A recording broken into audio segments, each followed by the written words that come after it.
ఇడ్లీ పిండితో క్రిస్పీగా టేస్టీగా పునుగులు ఎలా చేసుకోవాలో చూసేద్దాం. ముందుగా ఒక బౌల్లో 3 స్పూన్ల పిండిని తీసుకొని అందులోకి సన్నగా తరిగిన ఉల్లిపాయలు, సన్నగా తరిగిన పచ్చిమిర్చి, గుప్పెడు కొత్తిమీర, 2 రెమ్మల కరివేపాకు, 2 టేబుల్ స్పూన్ల బియ్యపిండి, 1 టేబుల్ స్పూన్ మైదా, రుచికి సరిపడా ఉప్పు. ఇందులోకి బియ్యపిండి వేసుకోవడం వలన ఆయిల్ అనేది అస్సలు పిలవదు.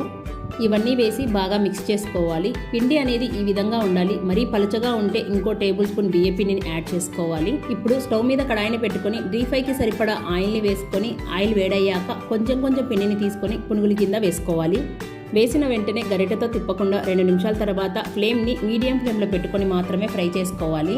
ఈ విధంగా కలర్ వచ్చాక తీసి సర్వ్ చేసుకోవడమే. పైన క్రిస్పీగా లోపల సాఫ్ట్గా ఎంతో టేస్టీగా ఉండే ఇడ్లీ పిండి పునుగులు రెడీ అయిపోయాయి. ఈ పునుగుల్లోకి కొబ్బరి చట్నీ కానీ పల్లీ చట్నీ కానీ తీసుకుంటే చాలా టేస్టీగా కూడా ఉంటాయి. సో ఫ్రెండ్స్, మరిన్ని సింపుల్ అండ్ టేస్టీ రెసిపీస్ కోసం సోను జుహీస్ కిచెన్ని సబ్స్క్రైబ్ చేసుకోండి. Thank you for watching.